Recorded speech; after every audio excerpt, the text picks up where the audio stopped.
today's guest, Pieter van Kelsen.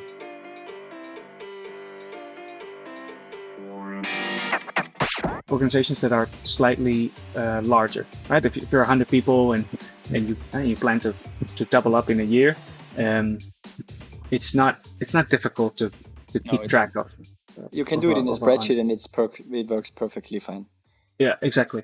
If you're 3,000 and you have 100% turnover in some of your departments, it's starting to become a little bit more challenging, because then it's not so much. Yeah, it's not. So the first thing, it should always start with the business. So either with the revenue planning, or with a feature planning, or with whatever products are we looking to launch, and work back from there to what capability that we need and when. I think the when is the big challenge. I think there's a massive disconnect between the business having a need or a desire and the expectation of when a new hire can start and be productive, right? So that's already where the planning goes off, because even if we take a month or 2 months to hire someone, it will often be about 6 months before they can really start to produce.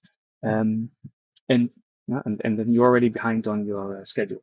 The second is that let's have a look at the budget planning process itself. So for example, in Doc Planner, the budget planning would take anywhere between 1.5 and 3 months. So it's at some point there's a long headcount list.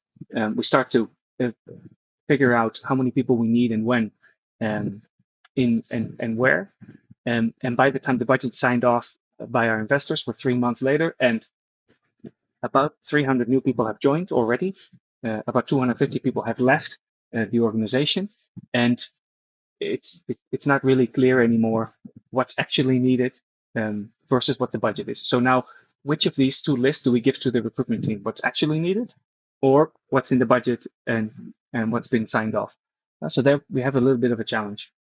And I think the third is the recruitment capacity. I think more, yeah. So if we know that we're going to be late, so if we know that recruiting takes time, it will take even longer if you're understaffed, and it won't necessarily go faster if you're overstaffed. Right? So I think a mistake that a lot of companies make is they don't look at their recruitment capacity seriously enough, especially in the early days. Yeah, and early enough. There's like, let's hire an HR manager, but also let's double the company, and then it's about prioritization, right? And hiring usually gets priority, and before you know it, the HR function is little more than just talent acquisition. So how to solve this? I think the number one thing is to have real-time insights in what's going on, even during the budgeting process. Pieter was VP People and led global people teams at Delivery Hero, Doc Planner, and many other companies, and is now self-employed and consults company in talent acquisition, systems, HR overall, strategy, and organizational development. So we talked a lot about systems, because global organizations usually have a problem that they can rely on data, or that departments, they don't communicate clearly enough with each other, especially when it comes to planning or decision making. And we really dived deep into that topic of how you need to set up certain systems early on to prevent common mistakes that happen later if you cannot rely on your data. So that's also touching headcount planning, integrations of recruitment systems and people systems, org design, when you split it by countries or by functions, what's the difference, and what pros and cons we see there. Then you can build trust, and then you can spend less time communicating and more time just getting shit done. Then I went home and thought about this sentence. We basically put it on the table. Hiring takes time. People are trained. How to objectively judge certain situations. It's very, very, very, very hard to change things. That was the learning. Entrepreneurs with empathy. To the people side. for all the listeners here not switching on the video, I think you should, because Peter here is on a boat, first podcast guest on a boat. It's nice to see you, Peter. Yeah, it's good to be invited. Thank you. Yes, and I think we met through LinkedIn, right? Because there were some back and forth chats and conversations, and then we just said, let's jump on a coffee chat, and then we ended up there talking a lot about topics we are both passionate about. It was a lot of planning topics, systematic design of processes, projects, and systems overall. So maybe we can dive into that later, but maybe you first can give us a bit of context about yourself. Yeah, sure. So I started my career in HR and recruitment. I did that for many years, mainly in recruitment outsourcing.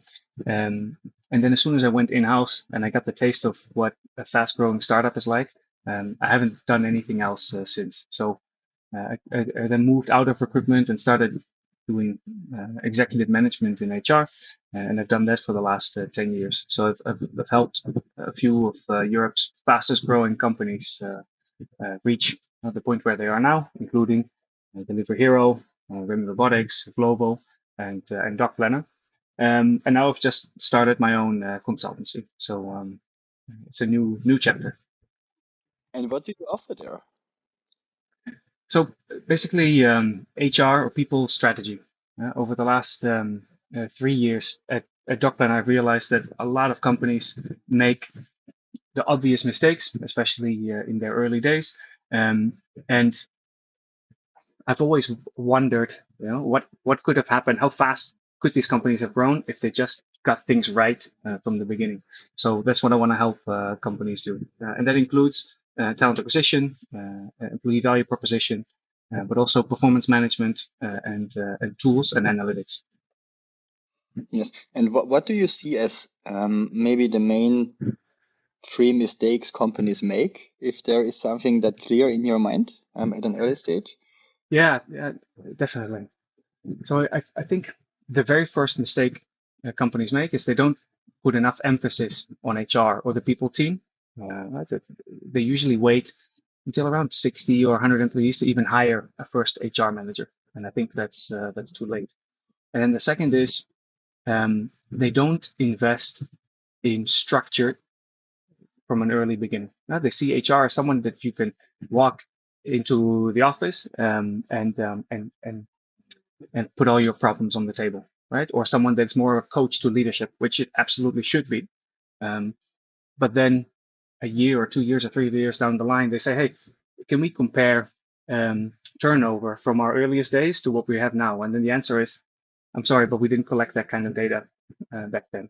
So, and I think a lot of these things are easy to solve with the right tools and with the right processes. So I guess that would be the third thing: invest in processes, no matter how early it may seem or inappropriate it may seem. Invest early in processes.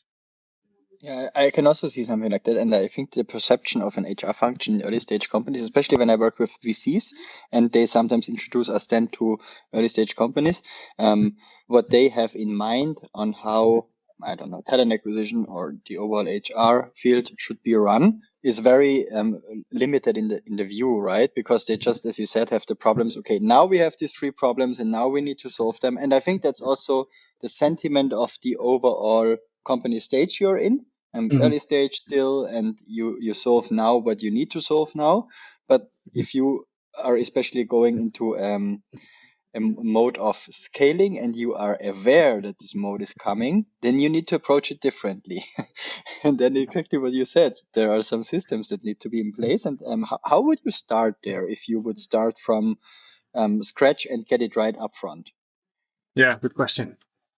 So I think there's another point that we need to address, but that's very much in line with what you just said. Companies that scale quickly or in an early stage, they tend to see HR as mainly talent acquisition, which is why I think that's where we should start. So the first thing to invest in is a proper ATS, a proper applicant tracking system to make sure that these processes run smoothly, and that you can not only guarantee a proper candidate experience, but also gather the right data. And then where I think a main issue is the transition between ATS and whatever you're going to use afterwards. So an HRIS or human capital management system. And I think that's where a lot of friction happens by, for example, asking the information that you've asked the candidate already in the ATS again, and maybe again when you need to make a contract or start a payroll process, etc. And the loss of data. So the friction for the candidate or the new employee, and then the data that simply is lost after the ATS and doesn't exist in whatever comes after. So I don't think these tools have to be very expensive, especially if you're a smaller scale, a smaller company. I think it's well worth the investment to have a proper ATS and a proper HRIS, and to work to work on finding those two tools that communicate well together, that have a proper integration, and that don't require a lot of technical expertise and investment from your side. Because at that stage, that's the last thing you want to be doing, hiring someone or expending some of your technical resources that you may have on board on working on HR projects. I think that's good. Eventually that becomes super important, but early stage, that's not where you want to spend your effort. In case you like my show, please subscribe. I would really appreciate it. And the mistakes made, they will be, I would say, so let's say there will be mistakes made when growing a company, and then when you cannot analyze what was a mistake, or maybe where have we been performing against benchmark better or worse. If you cannot do that, this is also where a lot of big problems start. Then a lot of expensive consultants get hired, and they need to fix it because internally nobody has the time for it, or maybe also not the broad view on it, right? To really zoom out and, as you said, start from the beginning. And especially when it comes to headcount planning, you can see that, right? If you cannot access data from recruitment, but also from the HR system, and also you're not maybe seasoned in planning yet, that you can rely on past data or are maybe accurate enough in estimations, then this gets really expensive because the misplanning or the inaccuracy in planning, especially when different department VPs or C-levels plan all in their own style, then you usually misallocate a lot of resources. And I think this is also what happened a bit in the past, that everybody just did it their own way. And then you had these companies that really overhired a lot as well. But to overhire, they were always understaffed. And then you needed to ramp up recruitment, for instance, immediately when you had the people on board. Then you needed to make sure that everybody gets onboarded. Is performing well, and then the managers are complaining, oh, our quality of hire is so bad, and then you never know what's the source of the problem. Yeah, absolutely. And what is your experience in really making it smooth or sophisticated that the two systems that have the hiring data and the employee data connected? How do you make sure that this is really combined very well? Because when we first talked, you really had a very sophisticated system there on how you do it, and it seems like you figured it out many times already in global complex organizations. Yes and no. So okay, let's clarify. We're now not talking about workforce planning. We're just talking about the integration between ATS and HRIS, right? Mm-hmm.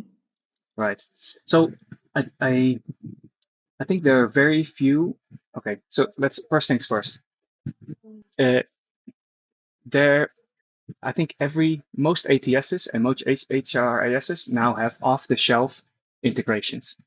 You can turn them on. It's basically copy paste an API key and things will work, which is great. Where I think the real issue lies is in information that you have in one system that's custom, that you want to have in the other, that's not part of that standard integration.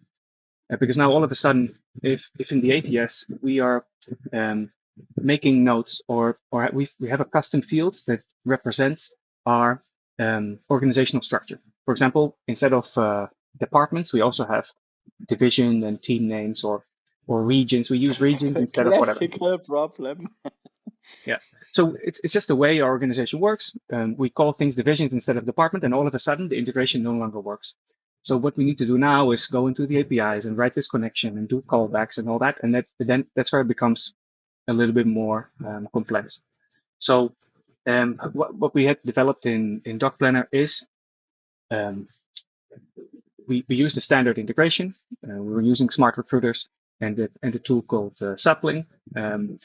As soon as someone is hired in Smart Recruiters, an account is created in Sapling. Great. But the downside was that it was only collecting 5 or 6 standard fields: first name, last name, manager, email address, etc. And that's it. So our HR admins or our recruiters still needed to go back into the ATS, gather all the information, and then copy paste everything into the HRIS, which was terrible. Because mistakes are made. All of a sudden, an email address is written differently, and we're going to use that as a unique identifier throughout the employee's life cycle. And now it's a completely different person, and nothing else matches. So what we did there is basically write a small tool, a little app that does a callback to the ATS and gathers all those individual custom fields and populates them and puts them into the HRIS, which is, it works, but it's not ideal. Right? Ideally, you just have ideally you would have a system that can recognize both values from both systems and just match them no matter what they're called, or no matter what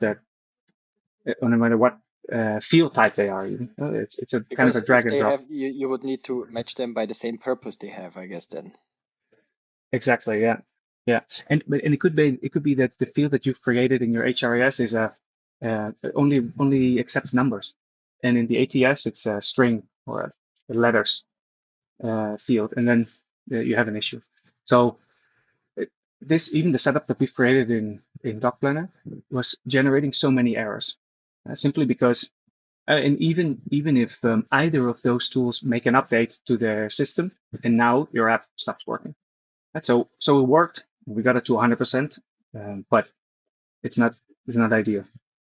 And that's the technical aspect. But let's say on the management aspect of it, how do you also make sure that when the organizational design changes, that all the stakeholders that are owning the systems are aware of that, and also maybe recruiters, managers are briefed on that, and everybody is aware of what's the updated version at the very moment? How do you make sure that is happening? Yeah, that's a different question entirely. I feel it's because you cannot throw a tool at this. It's very much a cultural thing, and we've had this issue in every single company. And I think a great example is Doc Planner, where for historical reasons there are 18 departments, and that's it. So everyone fits into one of these departments. But at some point, the organization grows to 3,000 people, and further, let's say, further specification is needed within these 18 departments. So we had a situation where our sales department, for example, was 800 people worldwide, but we had a department called General or SEO that had 1 or 2 people in it, and it just didn't make any more sense.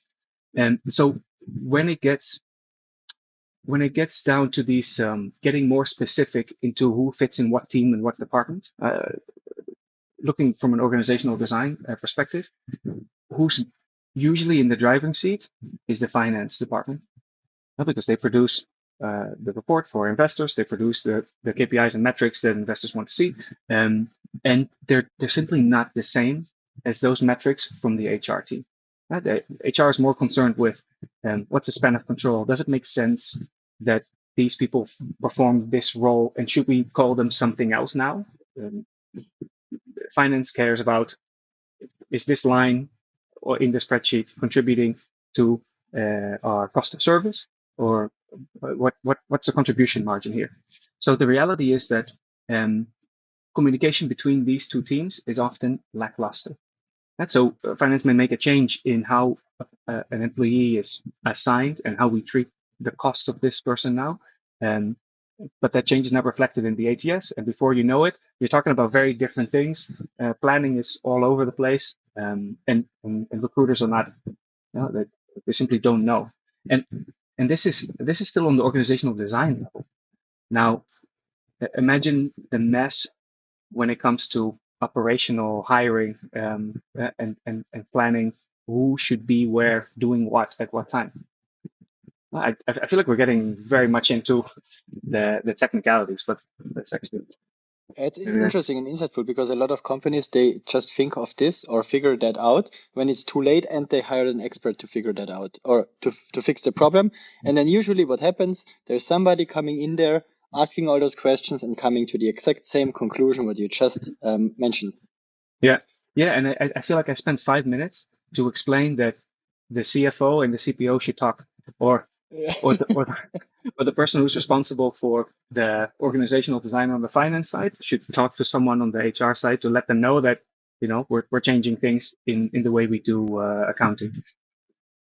I once saw this a bit working, let's say better, not perfect, but better, when there were two roles introduced at a certain size, and that was a finance business partner and an HR business partner, and they had the power and authority to make decisions within the unit they are consulting at. So let's say there was the CTPO organization, because usually product development and tech goes together from an org design. But it's two different hierarchical line manager strings, but there is maybe one combined group of matrix teams, that are horizontal. And then there it's getting super complex because you need to have both the vertical one and the horizontal one. And on the simple organizations like, I don't know, let's take finance or general and admin, it's then finance and people team. Then you have just two hierarchical strings or vertical lines. And there it's quite simple to just create an overview and map it. But if you then need to map it, for instance, also with sales, where you have then suddenly an attribution like by country, or in engineering and product design, where you have an attribution by product you develop, then it's getting really complex. And when you then had the finance business partner and the HR business partner talking to each other and figuring it out, customized for the unit they are supporting, then this worked out that they came up with a way to translate the overall budget and the overall org structure standards into what is needed in their niche. But if you don't have somebody who is really responsible for that in both sides and also talks to the managers and VPs, and they have the time for it, then I think I never saw it that it's going to work, because also at some point when you need these roles or when you have these problems, the organization is getting so big that one unit should be treated like a full org. What do you think about that concept? Yeah, exactly. I think it's probably the best way to do it, right? To have people representing those functions specifically instructed to align when on topics like these. And I think there's another thing that you mentioned that's that becomes a challenge, especially for larger multinational organizations, where what I've often seen is that a country structure either emerges or a company is acquired in a certain country, and it's decided to leave them relatively autonomous, right? With their own departments, their own processes, their own ways of generating revenue, their own ways of doing business. And then at a later stage, a global team is created. And this is where it gets more challenging, because the local people generally keep reporting to local CEOs, to local management, but the global people will have a vested interest in trying to align processes, align systems, align KPIs, align everything, and that's when there starts to become this friction, because whatever is designed on a global level may not work locally, or is perceived to be inappropriate or less thought through, a simple across the board measure to fix an issue that is perceived like global, but it may not be perceived by the local teams. And I think that's where a lot of friction occurs as well. And I haven't quite figured out how to fix this. Right? The logic would be to have these local business partners. And by the way, I would consider in that case a local head of HR also a local business partner representing the organization there. And I haven't seen an example of where that collaboration works as seamlessly as you have, as in the example you've given between finance and HR. Have you seen anything like this? Yes. Once at an organization that was really operations heavy, because they had they switched from a global P&L to a P&L by region, so by country. So they, instead of having one COO, it was a chief business officer role. Then it was a kind of a mix between a CRO and a COO, who has the operational responsibility of the full org, and it was thousands of people in that organization, and they were in the mobility field, right? So a lot of local ops in different cities, and there were local VPs, but a VP was, let's say, responsible for a region, let's say Central Europe, then maybe Southwestern Europe, the Nordics, America, and Middle East, for instance. Mm-hmm. And then these regional VPs had another layer of either direct country managers, if it's a big country like France, for instance, or Germany.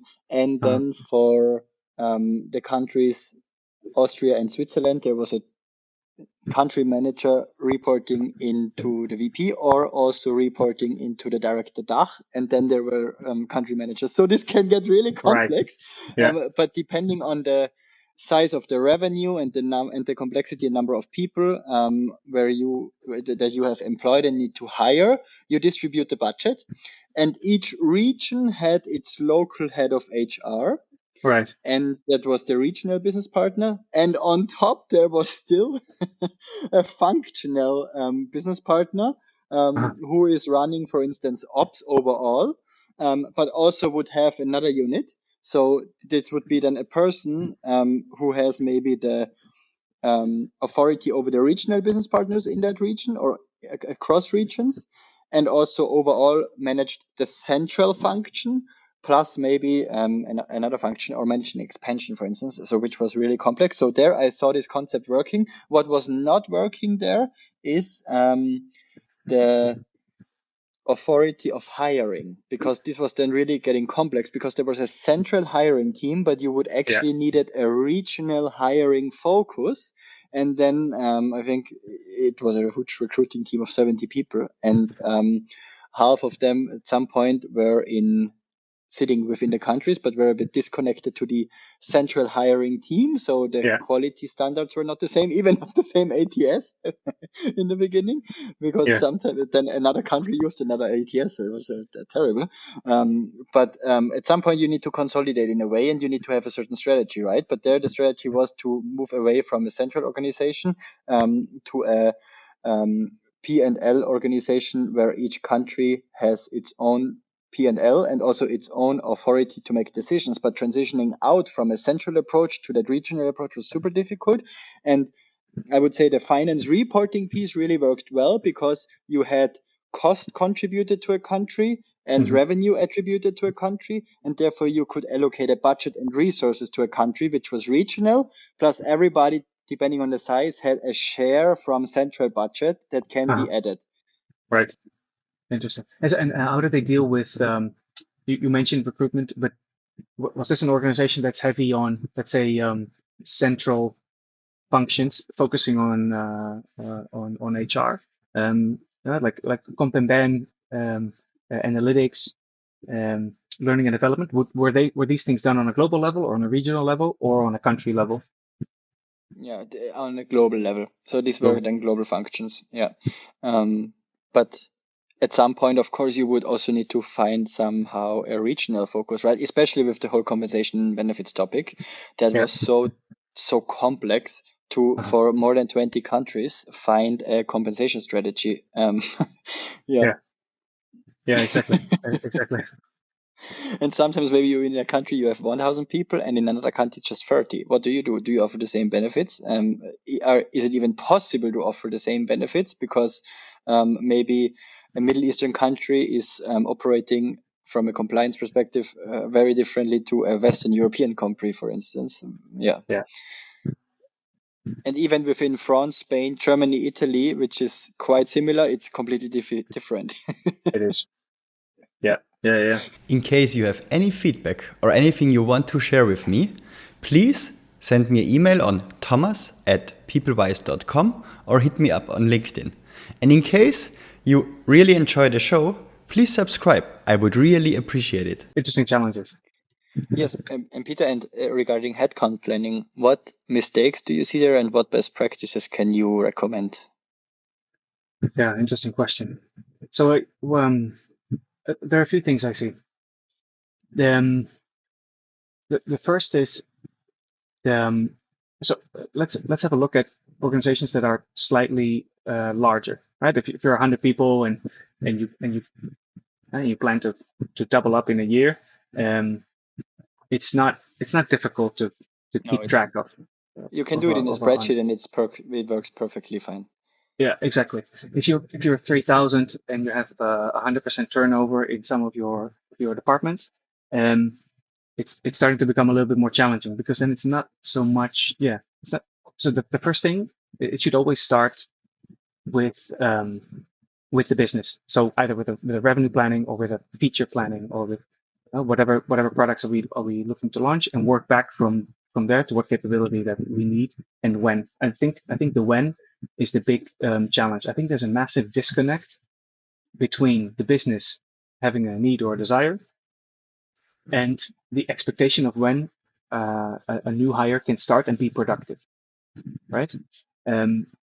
So that's already where the planning goes off, because even if we take a month or 2 months to hire someone, it will often be about 6 months before they can really start to produce, and then you're already behind on your schedule.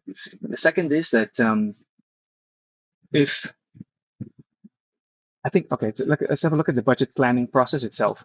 So for example, in Doc Planner, the budget planning would take anywhere between 1.5 and 3 months.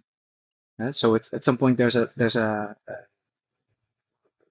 long headcount list. We start to figure out how many people we need and when, and where. And by the time the budget's signed off by our investors, we're 3 months later, and about 300 new people have joined already. About 250 people have left the organization, and it's not really clear anymore what's actually needed versus what the budget is. So now, which of these two lists do we give to the recruitment team? What's actually needed, or what's in the budget and what's been signed off? So there we have a little bit of a challenge. And I think that the third is the recruitment capacity. I think more, yeah. So if we know that we're going to be late, so if we know that recruiting takes time, it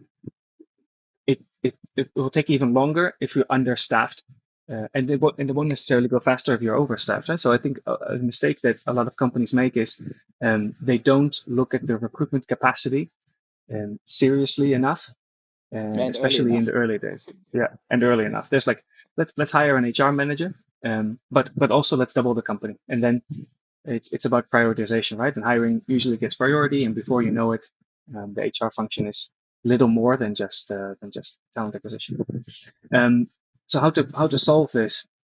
I think the number one thing is to have real-time insights in what's going on, even during the budgeting process. So if the budgeting process starts in January, and like I said, 250 people have left, we'll need to know exactly what the roles of those people were, whether we are going to replace them.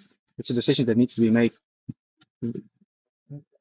in real time and be reflected in the budget in real time, and whether whether what new hires what new hires are going to contribute to the business efforts later on. So another example that we have is for example maternity, paternity, and long-term illnesses. So if out of these 250 people that left or became unproductive, we include 30 people that go on maternity leave or on paternity leave or long-term sickness, when do we need to hire the replacements, and when do we expect the original people to come back to the workforce? So okay, so now that we have a real-time view of what we need, and theoretically, the moment we sign off the budget, that's exactly the list that we need to give to recruitment. And how have we done on working backwards from when we need these people, and can we then look at the recruitment capacity to see if we need more recruiters or need to invest in employer branding, and ideally we do that well before it's even needed. Yeah, usually the problem is that this whole sign-off process happens, maybe let's say budgeting starts in September and then ends in December, maybe, if companies are average, not too fast but not too slow. And then what's happened in December? An unrealistic plan gets communicated. Everybody goes on vacation, especially from the management side, coming back mid of January, and then wondering why we are behind budget. Because the people are not there yet. Yes, of course, because there's nobody doing the interviews, or also nobody that having enough time to just hire all these roles in parallel, because we are understaffed. And then the conclusion is, we would have needed to hire for recruiters in May, June to get them productive that they can deliver now. That's usually what's happening then. That's the problem. Yeah, exactly. But I also understand that overstaffing all the time, it doesn't also make sense, right? So you need to find a flexible solution. Yeah, exactly. Yeah, exactly. Something temporary, or if you know that you're going to have a big spike in January, get a couple of temporary recruiters on in September, October. I feel another issue is so if a manager is asked how many people do you need for next year, they'll look at the revenue that they're meant to generate, or the products that they're supposed to launch, or whatever business KPIs they have, and they'll look at it for the entire year. So they'll put a massive spike in hiring need in January. I'll just, this is the productivity I need for the year, and I'll get the most out of my people if I have them in January. So a recruitment plan, if you look at it on a year scale, looks like this. Yes. There's 70% of the people in January, and then another 10 or 15 in February, and the rest spread out over the year, which is so you're already behind budget in the first week of January. Yes. So Peter, and this is also what you do for companies, that you do sparring with them and consult them there? Yeah, I do. Exciting. So if there is a chance where we can work together on something like this, I would be excited, because I think the approach you take is very, very sophisticated and also very straightforward and clear, and not many people have that. So that's really great. Thanks. No, I feel the same way, and I wonder why it's. No, I find it sad that it's such an afterthought for a lot of companies, and I think that's why consulting in an early stage may bring compounding benefits over the long term. I think that's why I'm very excited about this and I think there's so much opportunity to, like I said, to compound benefits over a long period of time. So we are already over time. Do you have any guests that I don't know, but you know, who I should maybe interview next? Yeah. So there's someone I've worked with in the past at Delivery Hero who I admire very much. She is on the complete opposite spectrum of let's say HR topics. Her name is Nina Weid. She's a leadership consultant, and she is fantastic. Do you think she would be open for an episode? You can always ask. Cool. Yeah, I will. Can I refer to you? Yeah, absolutely. Cool. Then enjoy your boat trip, Peter. Thank you. And thank you for your time, and let's catch up sometime. Yeah, absolutely. See you. Thank you, man. Bye.